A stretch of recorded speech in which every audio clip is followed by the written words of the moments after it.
one of my hopes is that this really is an independent review. I do not want to see this as some kind of conversation between stakeholders.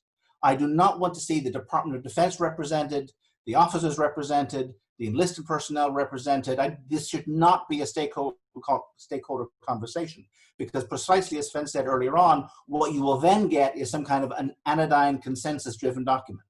What you need is a commission that is genuinely independent, having a very frank conversation about the defense forces, their role, purpose, and function, and what we need to do to give them the wherewithal in order that they successfully complete their mission.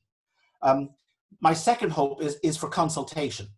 And this isn't just consultation with the stakeholders. So obviously there has to be, as there was with the Garda Commission, there has to be detailed conversation with officers, with enlisted personnel, with all of the stakeholders and all the political interests and all of the other interests involved therein. But I really want to see consultation outside. I really want to see some consultation with like-minded countries overseas, whether that's New Zealand, Finland, Sweden, Belgium, comparably sized military forces, to have a conversation about what we need to be doing and what we need to be thinking about in terms of our defense going forward.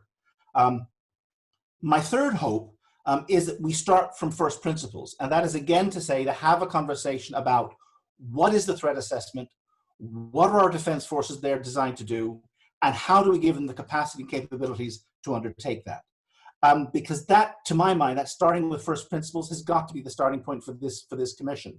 There was some of that with the Garda Commission, because they did talk about new models of policing, new means of policing, so there was that early conversation, but it was much more about function towards the end.